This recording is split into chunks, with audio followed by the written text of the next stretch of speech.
1,500 hours, the Arctic silence is shattered by a massive thermobaric explosion on the Greenland coast, turning a remote research station into a pillar of fire. Moscow has just unleashed its ultimate nuclear fist, 8 Arktika-class icebreakers charging toward NATO's throat. This isn't a mission, it's an execution designed to snap the lifeline between America and Europe. The Kremlin is laughing. They think our lack of heavy icebreakers makes us helpless spectators to their steel. You are about to see how an invisible digital chessboard and a secret energy protocol turned 8 nuclear-powered predators into frozen paperweights.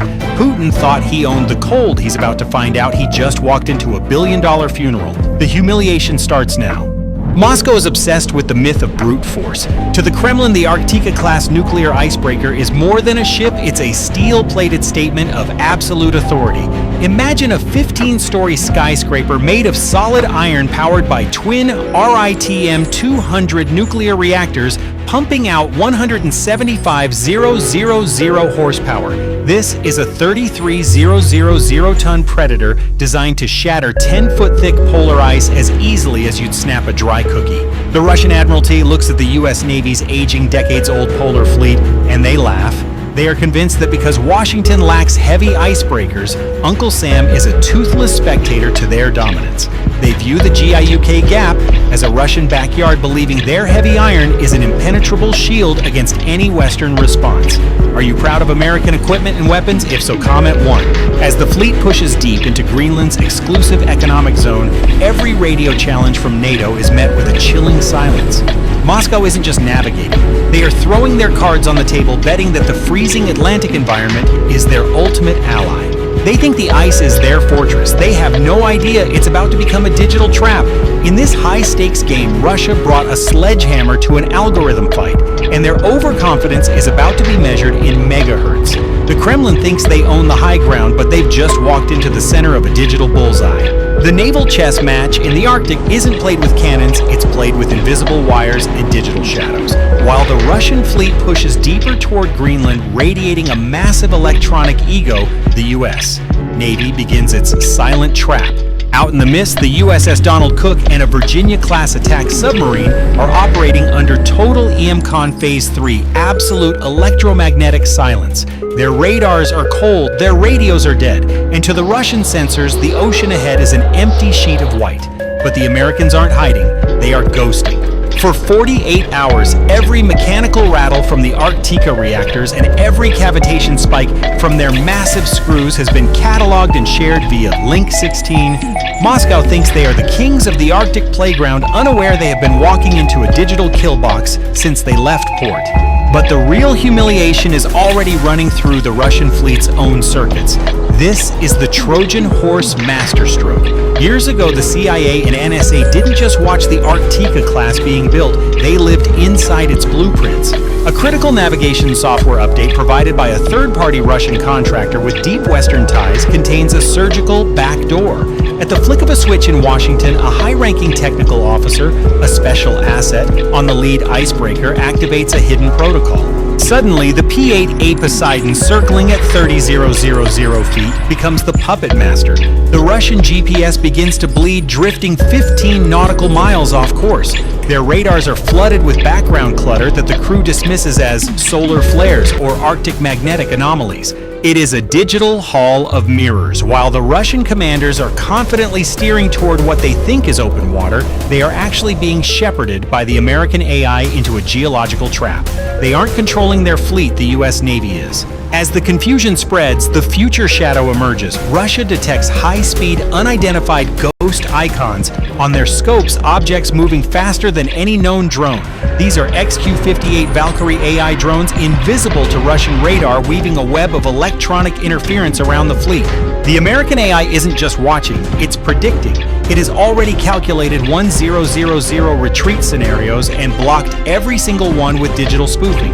A single chilling radio burst is sent to the Russian bridge on their internal frequency. Don't move, we are already above you. Then the world freezes as the Russian fleet attempts a final aggressive jink. The frostbite protocol is triggered. This isn't a missile strike. It's a structural lobotomy executed by a high-frequency directed energy array from the Thule base. The weapon focuses a massive burst of energy on the water molecules surrounding the Icebreakers' propellers and rudders. In exactly 60 seconds, the sea itself is weaponized. The water structure changes flash freezing into ultra-hard ice that locks the 33,000-ton monsters in place. In the span of a single minute, the world's most powerful nuclear icebreakers are transformed into stationary monuments. Moscow's steel fist is now nothing more than an expensive block of scrap metal trapped in a cage of its own making. But the Kremlin isn't finished. Realizing they've been technically castrated, they pivot to the frozen gambit. If they can't win with iron, they will win with paper. The Russian admiral triggers a global distress status, broadcasting a frantic mayday on all international frequencies. They claim a sudden nuclear emergency and a catastrophic propeller failure, demanding immediate international rescue under the law of the sea. It is a brilliant act of lawfare. By declaring a distress status, they attempt to turn the GIUK gap into a safety zone, forcing the US Navy to pull back or be labeled environmental terrorists. Russian state media erupts with high-def footage of their helpless sailors shivering on the decks, painting the US as a digital aggressor threatening a global nuclear winter. The US responds ice cold. Washington issues a single dry statement. The Russian fleet appears to have encountered extreme weather. We are standing by to observe the international investigation. The trap has been sprung, the legal battle has begun, and Putin's billion-dollar pride is currently cooling in a digital tomb.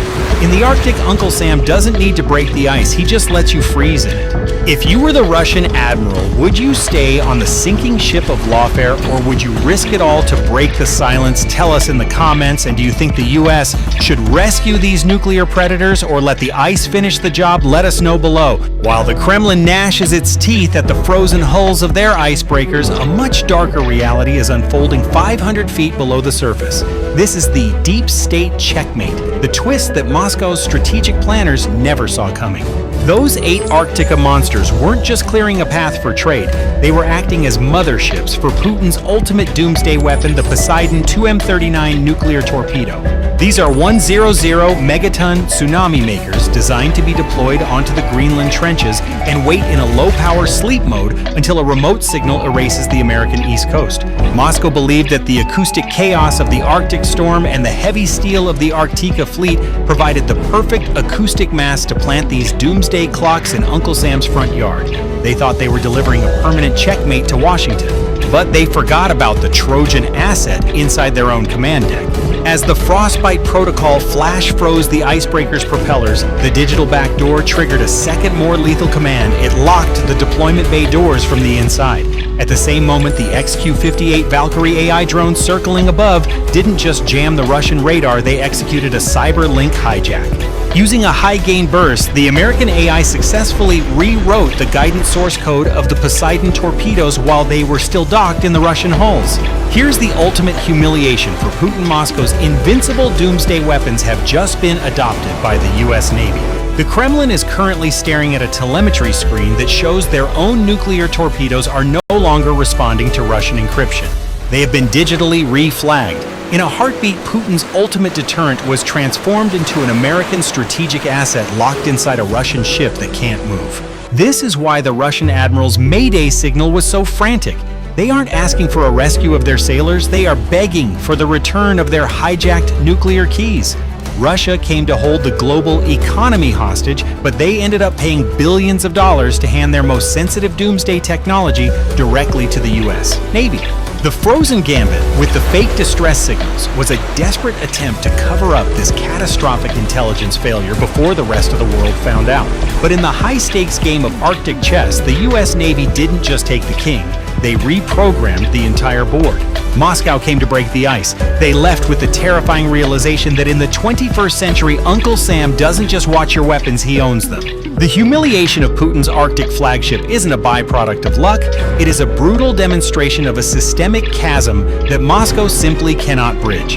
The Arctica class represents the pinnacle of 20th century muscle, 33,000 tons of raw nuclear horsepower and thick steel. But these ships suffer from strategic inertia. In modern naval warfare, being the biggest and the heaviest makes you the easiest to track and the hardest to defend.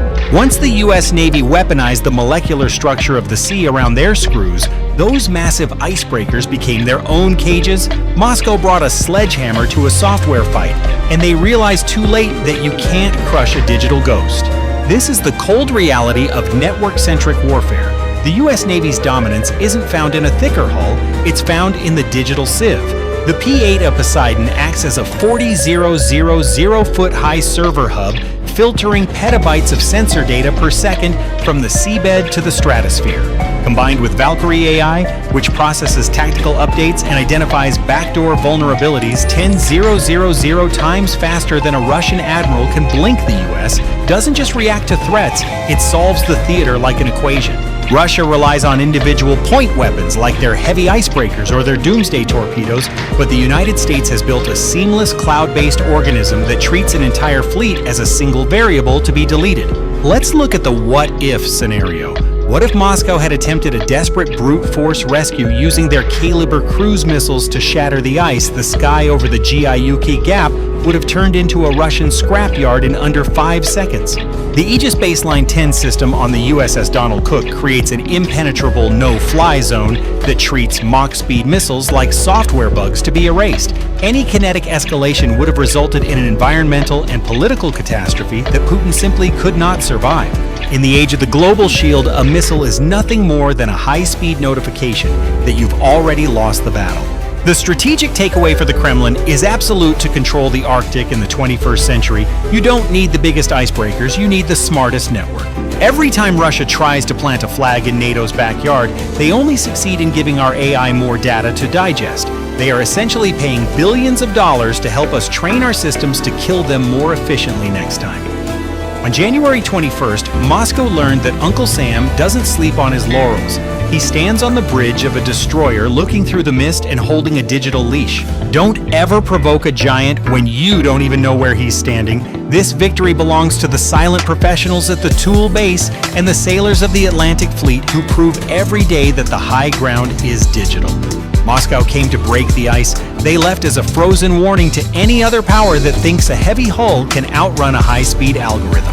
And a small note, this video is based on real events, but dramatized to help you better visualize how technology tactics and military doctrine work in practice. Therefore, some details in the video are purely hypothetical. Our goal is to analyze military thinking, technology, and warfare for educational and entertainment purposes. Do you believe the US Navy's technological edge has made traditional Russian gray zone tactics obsolete? If you're proud of the digital warriors guarding the Arctic while the world sleeps, hit that like button and let us know in the comments by typing "Booyah." Your support helps us continue to bring you these high-stakes briefings.